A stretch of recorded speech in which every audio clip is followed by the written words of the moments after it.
வணக்கம், நான் வாசிப்பது உங்கள் ஸ்வேதா.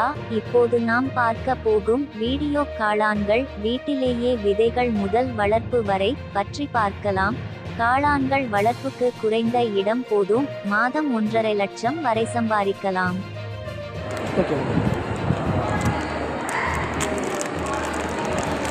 இது வந்து தாய் வித்து குட்டி. இது தயாரிக்கிறதுக்கு ஒரு நாள் முன்னாடியே சோளம் வந்து ஊற வச்சிடணும். ஓவர் நைட்டு ஊற வச்ச சோளத்தை விடிஞ்சு காலையில் இந்த மாதிரி கவரில் போட்டு ஆட்டோக்ளேவ் அப்படின்னு சொல்லுவாங்க. அதில் நல்லா கொதிக்க வைக்கணும். ஸோ இந்த சோளம் நல்லா ஒவ்வொரு சோளமும் வெடிக்கிற அளவுக்கு வேக வைக்கணும்.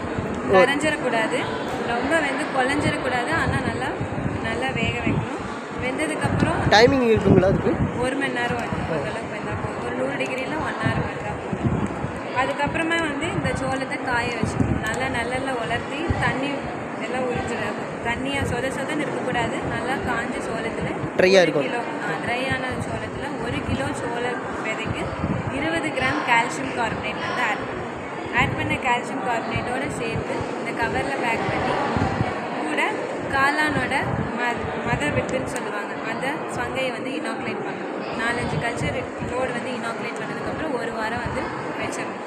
நார்மல் ரூம் டெம்பரேச்சர்லேயே வச்சிடலாம், இல்லைனா 20 டிகிரி சென்டிகிரேட் அப்படி ஃப்ரிட்ஜு இல்லை க்ரோத் சேம்பரில் நீங்கள் எல்லாம் வச்சுக்கலாம். ஸோ வச்சதுக்கப்புறம் 1 வாரம் கழிச்சு இந்த பேக்கெட் ஃபுல்லாக இப்படி வெள்ளையாக வளர்ந்துடும். இப்படி வளர்ந்ததுக்கப்புறம் இதை வந்து படுக்கை வித்து தயாரிக்க வந்து எடுத்துக்குவோம். ஸோ படுக்கை வித்து தயாரிக்கிறதுக்கு இந்த மாதிரி ஒரு polythene cover 150 gauge thickness 150 gauge thickness உள்ள ஒரு கவர் எடுத்து 11/15 இன்ச் அந்த சென்டிமீட்டர் 11/15 சென்டிமீட்டர் சைஸ். ஸோ எடுத்துகிட்டு என்ன பண்ணணும்னா, ஓப்பனாக இருக்கிற சைடு விட்டுட்டு க்ளோஸ்டாக இருக்கிற சைடில் வந்து ஒரு சைடு ரப்பர் பேண்ட் போட்டு அதை வந்து உள்ளே திருப்பிக்கிட்டு. எதுக்குன்னா இந்த படுக்கை வந்து நல்லா சமமாக ரவுண்ட் ஷேப்பில் வந்து உட்காரணும் அப்படிங்கிறக்காக. இல்லைன்னா இப்படி முக்கோண வரையில் அப்படி உட்காருங்கள. ஸோ அதுதான். ஸோ பண்ணதுக்கப்புறம் என்னன்னா, இந்த அதுக்கு முன்னாடி என்ன பண்ணணும்னா, ஒரு லேயர் வந்து முன்னாடி நாள் ஓவர் நைட்டில் வைக்கோல் வந்து ஊற வச்சுக்கணும் தண்ணியில். ஸோ இப்போ தண்ணியில் ஊற வச்ச வைக்கோல் விடிஞ்சிருச்சு 100 டிகிரி செல்சியஸில் 1 மணி நேரத்துக்கு வேக வைக்கணும். வேக வச்ச வைக்கோல் வந்து நல்லா வளர்த்தும் போது அந்த வைக்கோல் எடுத்து புழிஞ்சால் தண்ணி வரக்கூடாது. ஆனால் அந்த வைக்கோல் ஈரமாக இருக்கும். ஸோ இந்த வைக்கோல் வந்து ஒரு 15 to 20 சென்டிமீட்டருக்கு கட் பண்ணிக்கணும், அந்த நீல வைக்கோல். ஸோ அதை வந்து இப்போ ஒரு லேயர் வந்து நீங்கள் போடணும்.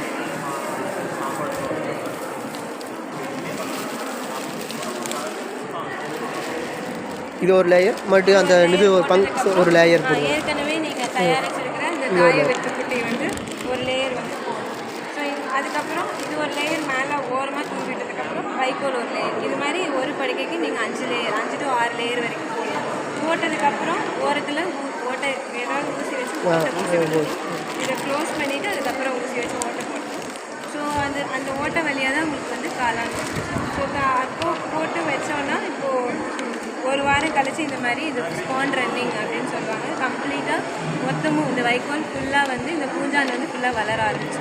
காளான்கிறது ஒரு பூஞ்சான் ஃபுல்லாக வளர. இதுக்கு டெம்பரேச்சர் இருக்குங்களே, நார்மல் டெம்பரேச்சரில் மெயின்டைன் பண்ணிகிட்டே இருக்கணுங்களே. ஸோ வளர ஆரம்பிச்சிடும். ஸோ அதுக்கப்புறம் 20 நாள் 25 நாளுக்கு அப்புறம் ஓட்டை இருக்கிற இடத்துலேருந்து இந்த மாதிரி காளான் வெளியில் வரும். ஸோ இந்த மாதிரி நீங்கள் நிறையா பெட்டு வந்து இது மாதிரி போட்டு தொங்க வரலாம். ஸோ இது வந்து நார்மல் ரூம்லேயே ஒரு சின்னதாக 10-10 20-20 இருக்கிற ரூம்லேயே நீங்கள் போடலாம். ஆனால் கீழே ஓலை கீழே போட்டு மேலே ஷீட்டு இல்லை அப்படின்னா டார்ச் வீடுனாலும் ஒன்றும் பிரச்சனை இல்லை, போட்டுக்கலாம். ஒன்று ஏசி நீங்கள் வைக்கணும், 23 டிகிரி டெம்பரேச்சர் இருக்கிற மாதிரி பார்த்துக்கணும். அப்படி இல்லைன்னா நீங்கள் கீழே தண்ணியில் நிலத்தில் இந்த சாண்ட் இருக்குங்களா, அதை கொட்டிட்டு தண்ணி விட்டுட்டு சைடில் நார் சாக்கு இருக்குல்ல, அதை கட்டி அதை வந்து ஃபுல்லாக வெட் பண்ணிக்கணும். நல்லா அந்த சாக்கு ஃபுல்லாக டெய்லி தண்ணி தெளிச்சுட்டே இருக்கும். ரூம் வந்து சில்லுன்னே இருக்கும். அப்போ வந்து 20 நாளுக்கு அப்புறம் பெட்லேருந்து காளான் வரும். ஸோ ஒரு பெட்லேருந்தும் 2 கிலோ வரைக்கும் நீங்கள் எடுக்கலாம். ஸோ இந்த ப்ராசஸ் முடியறதுக்கு ஒரு 20-25 நாள் ஆகிடும். ஸோ அதுக்கப்புறம் இந்த பெட்டை வந்து இந்த குப்பைக்கு வெர்மி கம்போஸ்ட் இல்லை வேறு எதுக்காச்சும் வந்து நீங்கள் யூஸ் பண்ணிக்கலாம். நீங்கள் காளான்கள் வளர்ப்பு முறை பற்றி தெரிந்திருப்பீர்கள். மேலும் அறிய கீழே உள்ள டிஸ்கிரிப்ஷன் பாக்ஸ் லிங்க் உள்ளது, அதில் விளக்கமாக கூறப்பட்டுள்ளது. நன்றி, வணக்கம்.